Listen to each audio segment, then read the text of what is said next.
welcome back to the deep dive. I hope you are sitting down for this one, or maybe given the topic, you should be, I don't know, climbing a tree or jumping a fence. Right. Because today we are tackling a subject that is absolutely explosive. We are looking at the state of the modern blockbuster, the collapse of some of the biggest franchises in history, and specifically a very aggressive, very detailed argument that Hollywood has effectively abandoned a massive chunk of its audience. A massive chunk, yeah. We're talking about boys. We're talking about boys. And we aren't just talking about box office numbers here, though those are certainly, the canary in the coal mine. We are talking about a cultural and psychological shift. We are looking at why the stories being told today seem to fundamentally misunderstand the developmental needs of, half the population. Exactly. We are diving into a transcript from the YouTube channel Echo Chamberlain, specifically a video titled, Hollywood Doesn't Make Anything for Boys Anymore. And I have to say, right off the bat, this source material, it really comes out swinging. Oh, it does. It's high energy. High energy, it is ruthless,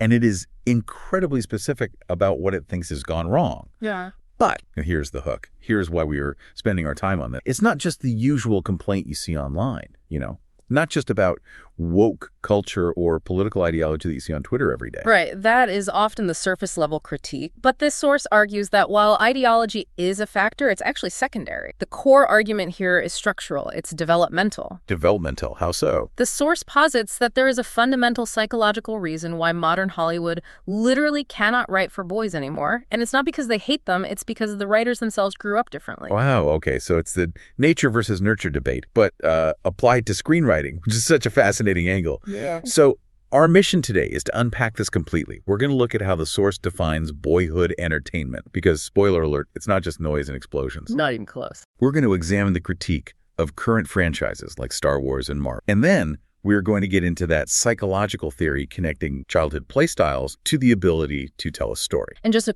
quick disclaimer before we jump in, the source material we are working with is very sharp. It offers some biting critiques of modern movies and societal shifts. As always, our goal here isn't to take a side or endorse a political stance. No. Our job is to synthesize the argument, strip it down to its mechanics, and help you understand this particular perspective on why movies feel so different today than they did, say, 30 years ago. Okay, let's get into it. Let's unpack this. Yeah. The source starts by trying to define what boys actually want. And I think there is this lazy stereotype that boys just want mindless violence. Yeah, just loud noises and bright colors. Exactly. But the source uses this really cool, specific term. It says what boys want is liminal territory. That is a key concept to understand this entire argument. Liminal comes from the Latin for threshold. It's that space between what I know and what I don't. The in-between space. The in-between. The source argues that boys are, maybe even biologically hardwired to be thrill seekers, but specifically for things that are just slightly out of their reach. The analogy used in the source is perfect for this. It's that feeling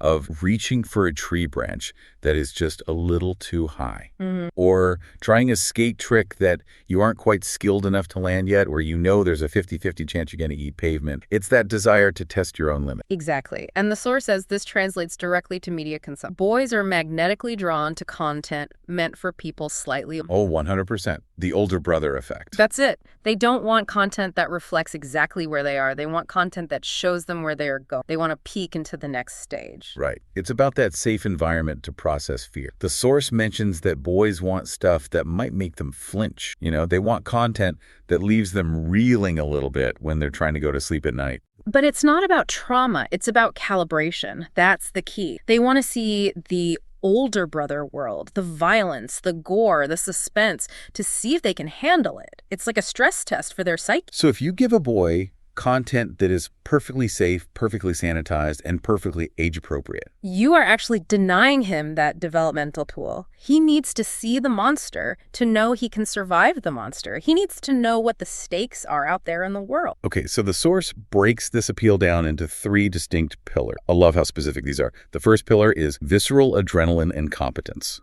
Right. This is the stuff that gets your heart raced. The example given is Terminator 2. A classic. And notice the source focuses on the kinetic nature. It's not just violence, it's the movement. Oh, absolutely. Yeah. The source describes it as nonstop adrenaline-fueled kinetic action. You've got the shotgun twirls, which, let's be honest, is still one of the coolest things ever put on film. It's the motorbike chase through the aqueducts, the truck crashing through the freeway, and of course Guns N' Roses playing over the top. It's just unapologetically cool. But I want to highlight the second word in that pillar, competence. It's not just chaos, competence in the face. The Terminator isn't panicking. He is a machine, pure, efficient. Great point. He has a mission. Nothing stops him. And the other example the source gives is The Matrix. Think about the fantasy that movie sells to a young... You mean being the one? Even before that. I mean, think of the setup. You are a drone in a pod facing a terrifying existential nightmare where reality itself is a... But then you get cybernetic upgrade. You upload skill sets directly into your brain. I know Kung Fu. I know Kung Fu. The source describes this as freebasing pure awesome. It's the ultimate fantasy of suddenly becoming incredibly capable. So it's not just watching exclusions, it's watching someone master. Freebasing pure awesome is such a great, really captures that feeling. It does. But then we hit the second pillar, and this is where I think the source gets really, really insightful. Because if you just stopped at adrenaline, you'd have a caricature of what boys want. You would. The second pillar is surprising sensitivity. This is a nuance that often gets lost in modern discussions about masculine. We tend to think of boyhood entertainment as purely stoic or aggressive. Right. All action, no feeling. But the source argues that boys crave films that hit surprising registers of sensitivity. It's not the weeping, melodramatic emotion we sometimes see today, but a specific kind of aching yearning. Aching yearning. I like that. Yeah. The examples here, they hit me right in the nostalgia. The source points to The Never-Ending Story, specifically the scenes of Bastian reading alone in the school attic. Think about that image. It's dark, it's dusty, there's a storm outside. He's wrapped in a blanket, eating an apple core, completely isolated from the world, and he's just diving into a book. That captures a profound sense of loneliness and wonder that resonates deeply with boys. It's a quiet, private, and it's about escaping into a world that's bigger than... Or the Goonie. Think about the sensitive boy character, speaking solemnly to the pirate skeleton. Or E.T., the image of Elliot, pale in his Halloween makeup, cycling past the moon. These aren't action scenes. Not at all. They are moments of profound connection and melancholy, like a sense of awe. The source argues that modern Hollywood fails to realize boys are capable. They seem to think if you want to appeal to boys, it has to be loud and stupid. But boys respond to that quiet, aching sensitivity just as much, perhaps even more, because they don't always have an outlet life. That is a really powerful point. It's giving boys credit for having an emotional interior life, right, which seems obvious, but maybe it isn't anymore. Maybe not in the... But speaking of excitement, we have to talk about the third pillar, third act overload. Ah, yes, the manic escalation. The source talks about this specific love boys have for anarchic excess. The examples goes, think about how that movie starts. It's a dry, sarcastic comedy about guys starting basically a pest control business. Very weird pest control business. A very weird one, yeah. But how does it end? It ends with a 100-foot-tall marshmallow mascot rampaging through Manhattan, the streets cracking open, crowds cheering, and the heroes crossing the streams of unauthorized nuclear accelerators to blow up a Sumerian god. Exactly. It goes from 0 to 100. Or the Blues Brothers. It starts as a simple mission from God to get some money to pay a tax. A fetch quest, essentially. Right. And by the third act, you have police cruisers crashing into each other in giant piles. You have SWAT teams scaling buildings, helicopters overhead, army vehicles in the streets. It's just total joyful chaos. And the reaction the source describes is boys falling off the couch in delight. There is a joy in that escalation. It's the spirit of, and then this happened, and then this happened. It's abundance. It's a lack of restraint. It's the opposite of a carefully plotted three-act structure from a screenwriting manual. It's just more. Yes. And the source's question is, can modern Hollywood create that kind of manic spirit? And the answer provided is a very emphatic no. Which leads us directly into the critique. If Hollywood isn't making Terminator 2 or The Goonies anymore, what do they make? And the source is pretty ruthless here. It argues that modern content has replaced these three pillars with the girl boss and the hollow hero. And again, we are looking at this through the lens of the source material. The critique here isn't just that women are in lead roles. No, it's more specific. It's specifically about how those roles are written and how the world creates context around them. The source argues that modern blockbusters are prioritizing hyperdiversity foregrounded, irrespective of context, and have locked those adult sensibilities we were talking about. Let's look at the specific callouts, because the source names names. This is an abstract. First up, Lord of the Rings, the Rings of Power. A big target, for sure. The source describes the story arcs as meandering, but specifically attacks the characterization of Galadriel. She's described as a ludicrous, snide, supreme girl boss who routinely bests men in every situation. The structural criticism there, if you strip away the aggressive language for a second, is about the lack of struggle. The classic hero's journey requires failure. It requires the hero to be beaten down so they can rise. Right, you have to earn it. You have to earn it. And the source applies the same logic to Star Wars and the character of Rey. The argument is that she gets more and more powerful without ever having any flaws or meaningful obstacles. It's the Mary Sue critique, essentially. She's just good at everything immediately. And the source argues that this alienates boys because it feels on her. It feels like a cheat code. It also mentions Ironheart from Marvel as a morally empty girl boss and criticizes the modern iteration of Superman for being lightweight and self-deprecating. It's interesting that the source also goes after Doctor Who. The Doctor used to be this figure of immense, almost scary competence, a bit of an alien weirdo, but you knew he had a plan. Always. Even when he seemed lost, he wasn't. But the source notes that the character is now overly emotional and cries in every episode. It frames this as a betrayal of the stoic competence boys look up. They want a hero who can hold the line, not one who breaks down. Right. And there is a specific jab at Star Trek, Starfleet Academy, describing the leadership as overweight or eccentric or lesbian women, lecturing a group of hyper-diverse and tedious cadets. And again, the source's point beneath the insults is that the competence porn has been removed. Competence porn. I really like that term. It explains why shows like Sherlock or House or even Breaking Bad are so popular. You just want to watch someone who is undeniably good at what they do. Exactly. It's mesmerizing. And the source argues that older sci-fi respected the intelligence boy. It points to Star Trek, The Wrath of Khan. Great movie. Fantastic movie. And it's a movie revolving around the ethics of a complex scientific terraforming device, the Genesis device. It had literary references to Moby Dick and a tale of... It expected the 12-year-old audience to keep up with themes of life, death, and rebirth. Didn't talk down to you. Never. The source also drops some deep cuts that I hadn't thought about. The Tripod. Did you ever see that? Vaguely. I remember the cover of the book. Yeah. It was terrifying. It was a classic BBC adaptation from the source uses it to illustrate existential horror. You have a trio of boys traversing a post-apocalyptic Europe, which has been conquered by giant three-legged alien overlords. Okay. And these aliens cap teenagers' heads when they come of age. They put a metal mesh on them that controls their brains and It dealt with free will, slavery, and pure horror. It wasn't sanitized. It was grim. Wow. They would never make that. Yeah. And what about Children of the Stone? A teen boy using physics and astronomy to solve a mystery involving pagan rituals and a village trapped in a time... So the source calls this the intelligence gap. The argument is that modern Hollywood cannot produce content where boys are depicted as adept, resourceful problem solvers using their brain. Yeah. Instead, the source argues they are often depicted as the comic relief, or the bumbling one, or the person who needs to be taught a lesson by a more competent female character. And the fallout, according to the source, is catastrophic for the business.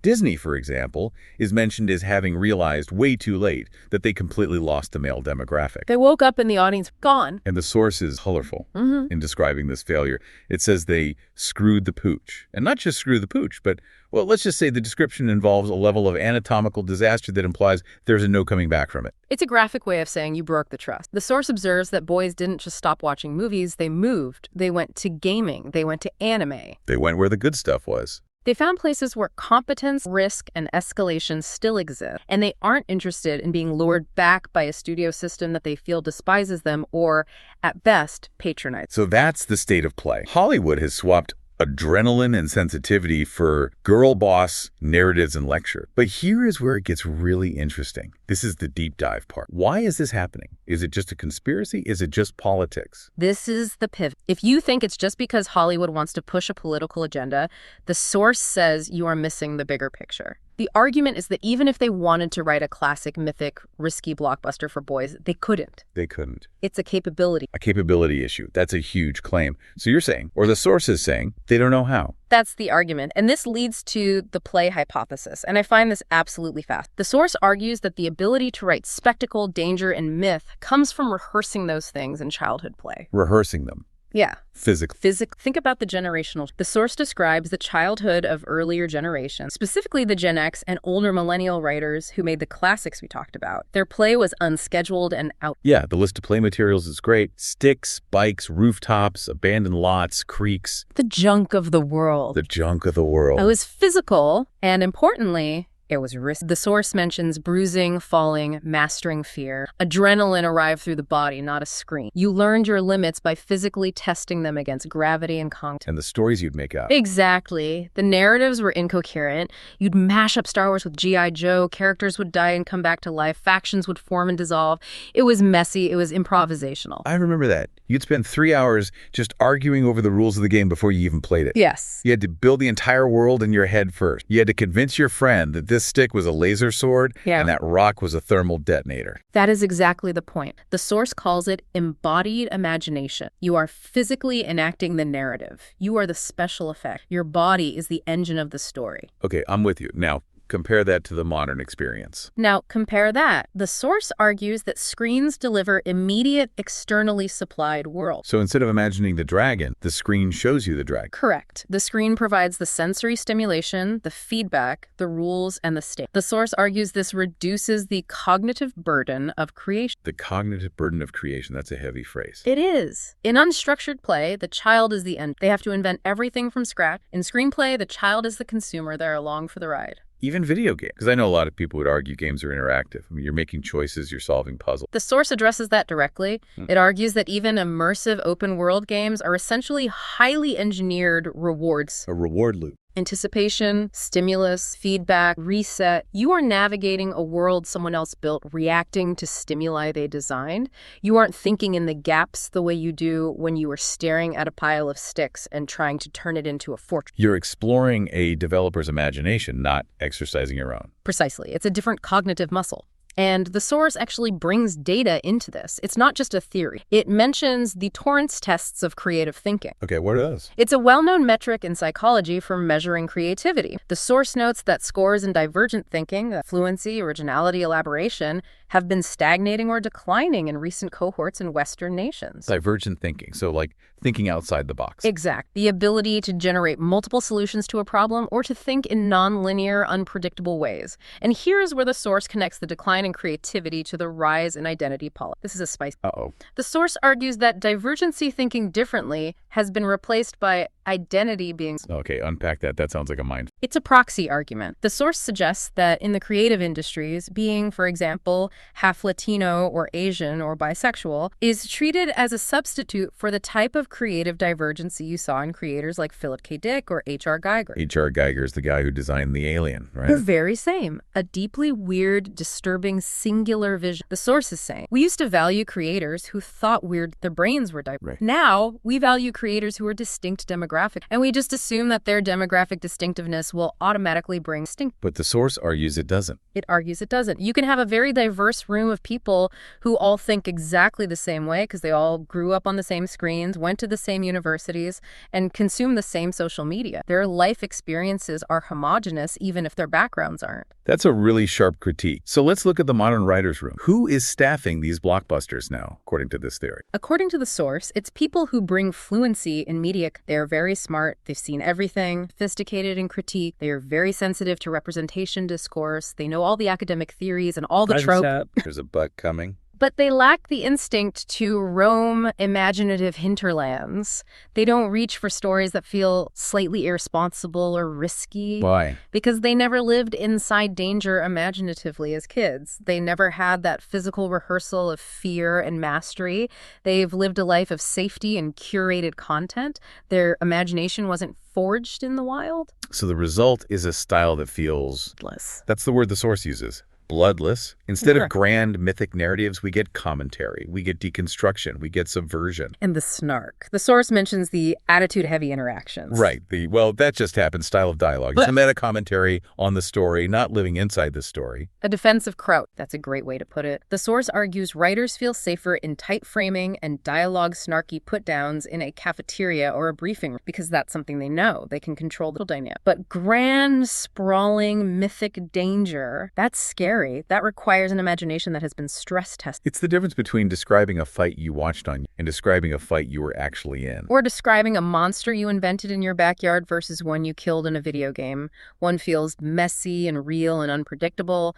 The other feels programmed and... It's all about risk, then. The source argues that this safetyism in childhood leads to safetyism in storytelling. You don't take narrative risks because you never took physical risks. Your imagination never learned how to handle genuine chaos. And the boy, how do they react to this bloodless, deconstructed, lecture-heavy content? They don't write essays about it. They don't analyze it sociologically. They just check out. They vote with their feet. They get bored. They get bored. The source says the content doesn't generate what-if spec. It doesn't cause arguments on the playground about who would win in a fight, Superman or the Hulk. It leaves no cultural footprint because it lacks that messy, embodied, improvisational spirit. It's consumed, and then it's gone. It's disposable. That is the tragedy of the source point. It's not that the writers are evil villains trying to ruin childhood. No, it's not a conspiracy. It's that they're developmentally stunted in this specific imaginative capacity. They're trying to describe a color they've never seen. And it creates a feedback. You have content that doesn't inspire embodied play, so the next generation has even less to draw. We are, in effect, domesticating our imagination. So we've gone from the thrill of the liminal reaching for that high branch to a safety-first culture where the branch is lowered, padded,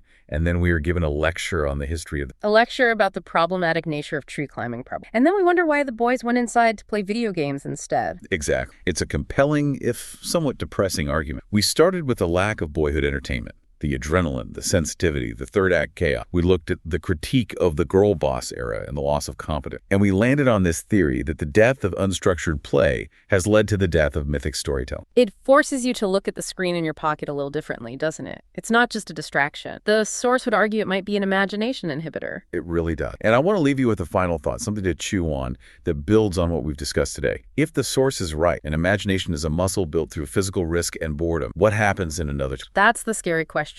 Because we are moving into an era where children are raised not just on screens, but on algorithmic content and soon AI-generated narrative. Right. If the current generation of writers struggles with embodied imagination because they grew up on TV and video games, what happens when the generation enters the writer's room that has never experienced a narrative that wasn't perfectly tailored to them by an album? A narrative that never challenged them, never scared them, never made them uncomfortable. Are we facing the extinction of myth itself? Can an AI or a human raised by an AI ever understand the visceral thrill of a scraped knee or a tree branch just out of... Can you write about danger if you've never felt it? Can you write about longing if the algorithm always gives you exactly what you want before you even realize you want it? What does a hero's journey look like when there's no journey? That is the question, and I think the answer will define the future. A heavy thought to end on, but that's why we do this. Thank you for listening to this deep dive into the state of Hollywood and the boy crisis. We will catch you on the next one. Stay curious.